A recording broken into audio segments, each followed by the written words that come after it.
आज हम देखेंगे आव्यूह भाग 3 में मल्टीप्लिकेशन ऑफ टू मैट्रिसेस आव्यूहों का गुणनफल।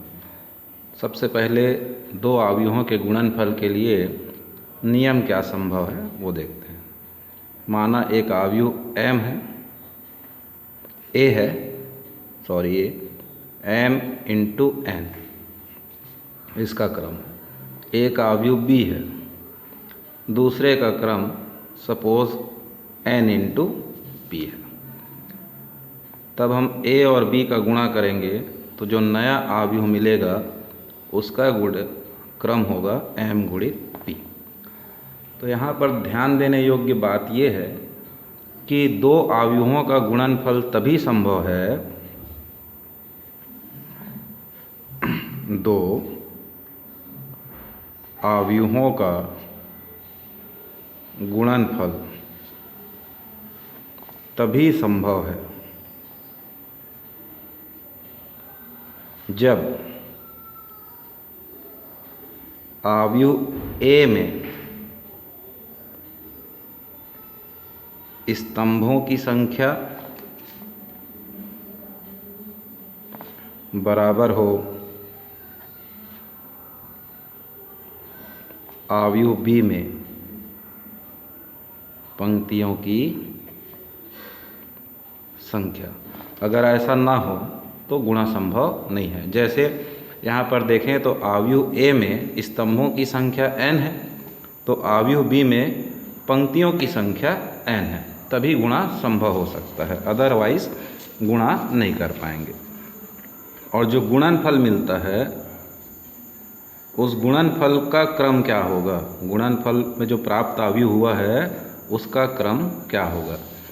तो आव्यूह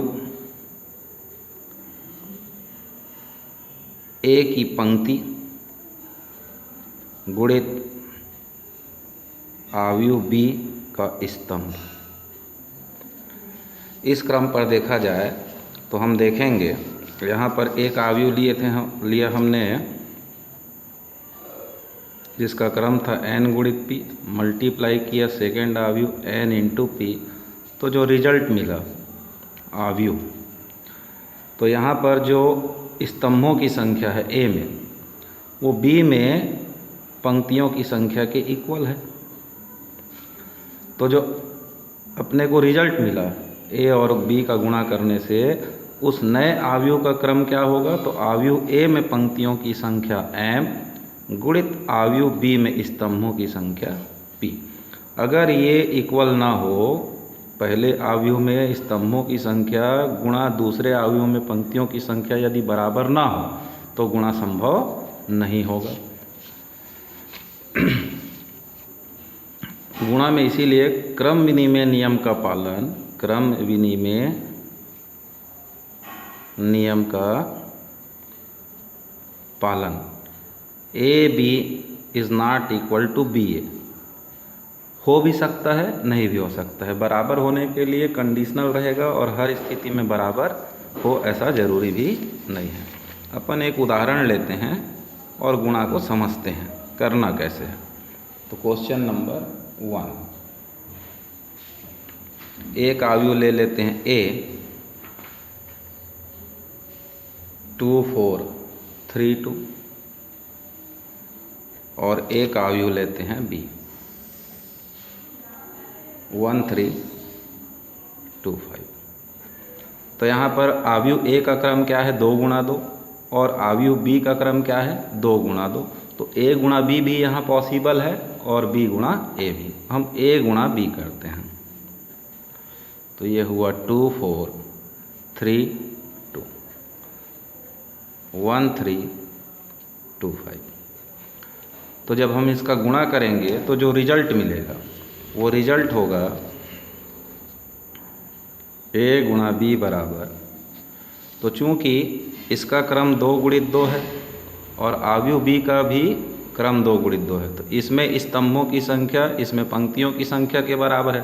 तो A और B का गुणा करेंगे तो जो क्रम मिलेगा वो आव्यूह A में पंक्तियों की संख्या गुणित आव्यूह B में स्तंभों की संख्या अर्थात 2 × 2 मिलेगा।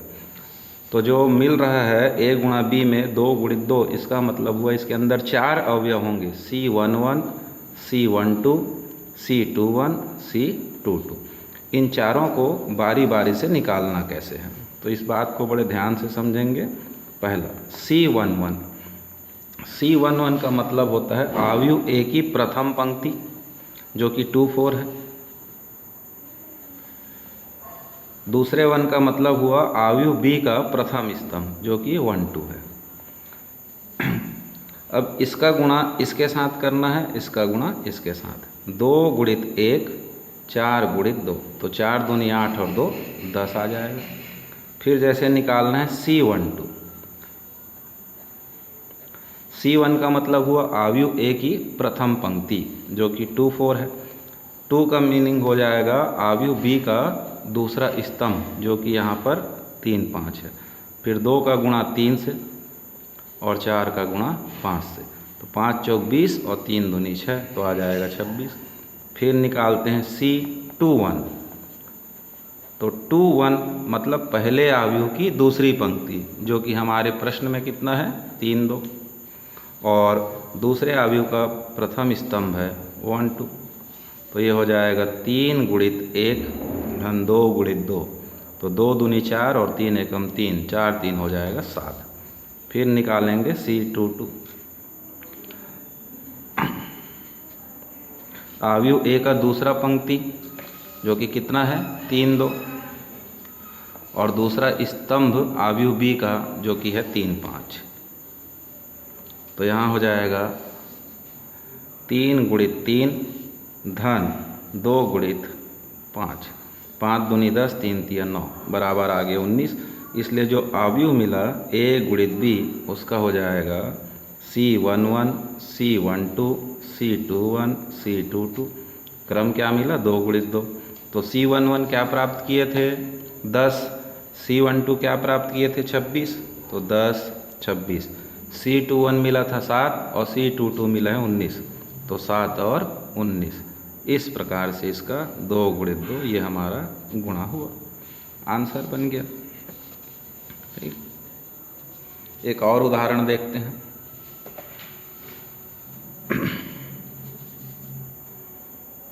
क्वेश्चन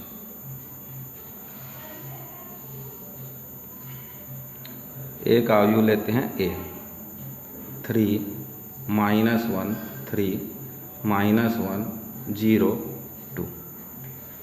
आव्यूह बी लेते हैं 2 1 3 -3 0 1। क्वेश्चन बना दिए, यदि ए तथा बी बराबर हो तो ए बी का मान ज्ञात कीजिए। हल करें तो यहाँ पर ए का क्रम देखेंगे, तो ए का क्रम दिखाई दे रहा है ए गुणा बी, तो ए 3 -1 3 -1 0 2, और बी हो जाएगा 2 1 3 -3 0 1। तो ए का क्रम है 2 × 3 और बी का क्रम है 3 × 2। तो नियमानुसार आव्यूह ए में स्तंभों की संख्या आव्यूह बी में पंक्तियों की संख्या के बराबर यहाँ पर है, अतः यहाँ पर गुणा संभव होगा। और जो ए गुणा बी का रिजल्ट आएगा उसका क्रम क्या होगा 2 × 2, क्योंकि उत्तर का क्रम क्या होना चाहिए आव्यूह ए में पंक्तियों की संख्या गुणित आव्यूह बी में स्तंभों की संख्या। तो 2 × 2 यानी 4 अवयव मिलेंगे। वो 4 अवयव क्या क्या होंगे, C11 फर्स्ट अवयव, तो C11 कैसे निकालेंगे, आव्यूह ए की प्रथम पंक्ति 3 -1 3, और आव्यूह बी का प्रथम स्तंभ 2 1 3। फिर इसका गुणा हो जाएगा 3 × 2 धन ऋण 1 × 1 3 × 3। गुणा करिए, 3 दूनी 6, 1 एकम ऋण 1, 3 तिया 9, 9 6 15 में 1 गया, आ गया 14। अब C12 निकालते हैं, तो 1 क्या था 3 -1 3, 1 का मतलब आव्यूह ए की प्रथम पंक्ति, और जो 2 है उसके बाद उसका मतलब है अवयव बी का द्वितीय स्तंभ, जो कि यहाँ पर -301 है, -301। अब संगत अवयवों का गुणा कर दीजिए। 3 × -3 -1 इंटू 0 3 इंटू 1, 3 तिया ऋण 9 धन 0 धन 3। तो इसको हल करेंगे तो आ गया ऋण 6। इसके बाद निकालेंगे C21। C21 का मतलब हुआ अवयव ए की द्वितीय पंक्ति, जो कि प्रश्नानुसार क्या है -102, उसको यहाँ लिखिए -102। और अवयव बी का प्रथम स्तंभ क्या है तो 213, तो ये हो जाएगा 213। गुणा करिए, ऋण 1 × 2 0 × 1 2 × 3 ऋण 2 धन 0 6। तो हल कर देंगे तो कितना आ गया 4। अब बचा C22।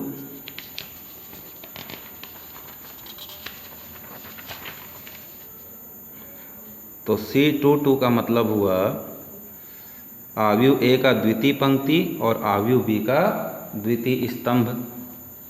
तो अवयव ए का द्वितीय पंक्ति -102 और अवयव बी का द्वितीय स्तंभ क्या है -301 गुणा कर दीजिए।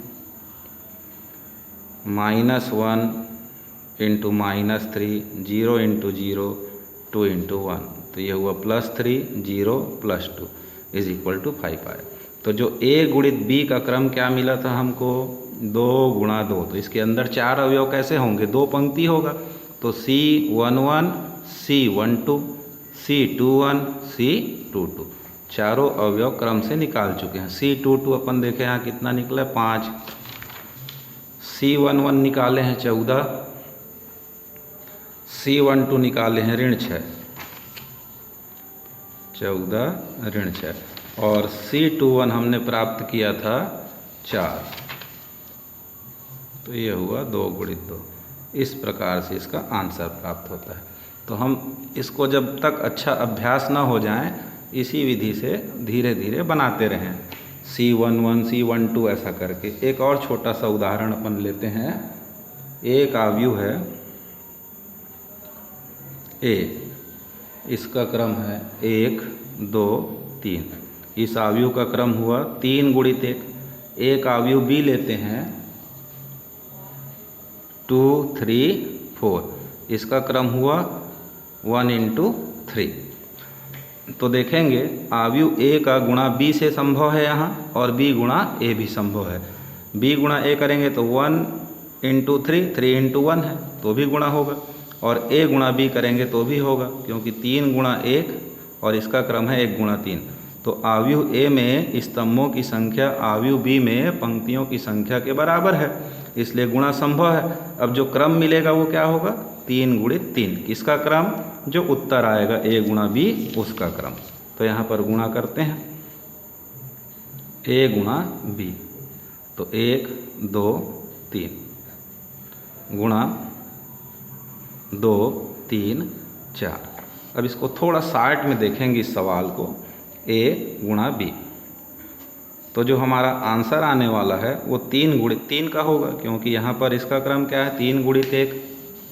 अवयव B का क्रम क्या है 1 × 3। तो जो हमारा A × B का रिजल्ट आएगा उस अवयव का क्रम क्या होगा 3 × 3। तो इसके अंदर कितने अवयव होंगे 9। क्या क्या C11 C12 C13 C21 C22 C23 C31 C32 C33, और इसका क्रम क्या दे दिए 3 × 3।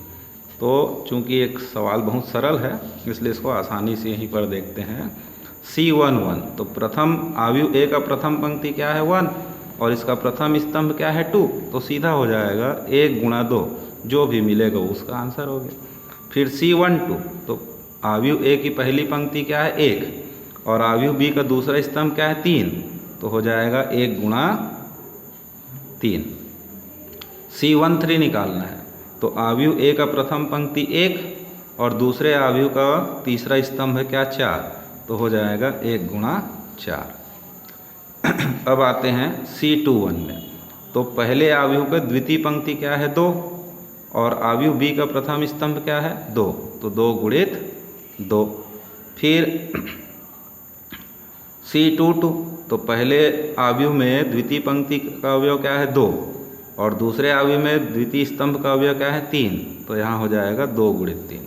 C23, तो पहले अवयव का द्वितीय पंक्ति क्या है 2 और दूसरे अवयव का तीसरा स्तंभ क्या है 4, तो 2 गुणित हो जाएगा 4। इसी प्रकार 31, 32, 33 को भी देखते हैं। तो 31, तो पहले अवयव का तीसरा पंक्ति का अवयव क्या है 3 और पहले अवयव दूसरे अवयव का पहला स्तंभ क्या है 2, तो 3 गुणित 2। वहीं पर C32 अगर निकालना हो तो पहले अवयव का तीसरे पंक्ति का अवयव 3 और दूसरे अवयव का दूसरे स्तंभ का अवयव है 3, तो हुआ 3 गुणित 3। 33 मतलब तीसरी पंक्ति का अवयव और तीसरे स्तंभ का अवयव 3 गुणित 4, तो यहीं पर इसको गुणा कर लेते हैं। 2 एकम 2, 2 दूनी 4 और 3 दूनी 6, 3 एकम 3, 3 दूनी 6, 3 तिया 9, 4 एकम 4, 4 दूनी 8 और 4 तिया 12, ये हमारा आंसर होगा। इसी को उल्टा गुणा करके भी देख सकते हैं, b गुणा a इसी प्रश्न में। तो b गुणा a करेंगे तो b क्या था 2, 3, 4 और a क्या था 1, 2, 3। तो इसका क्रम क्या है 1 गुणा 3 और इसका 3 गुणा 1, तो गुणा हो जाएगा क्योंकि यहाँ पर स्तंभों की संख्या पंक्तियों की संख्या के तुल्य है। अब इसका उत्तर का क्रम क्या होगा, 1 इसमें पंक्तियों की संख्या है और b में स्तंभों की संख्या 1 है, तो जो उत्तर मिलेगा 1 गुणित 1, यानी केवल एक ही अवयव होगा 1 गुणित 1। वो कैसा होगा C11 जैसा बस होगा, यानी पहली पंक्ति का गुणा पहले स्तंभ से। तो यहाँ पहली पंक्ति में क्या है 2, 3, 4 और पहला स्तंभ में क्या है 1, 2, 3, तो 2 एकम 2 धन 3 दूनी 6 और 4 गुणित 3, तो 2 एकम 2, 3 दूनी 6, 4 तिया 12, तो 2, 6, 12 और इस सब का योग आ जाएगा 12, 6, 18, 2, 20। ये इसका आंसर हो जाएगा। ठीक, इस प्रकार से हम गुणा को देखेंगे। घर पर हल करने के लिए मैं कुछ आपको प्रश्न दे देता हूँ, उसको आप गुणा करके थोड़ा अभ्यास करने का प्रयास करेंगे।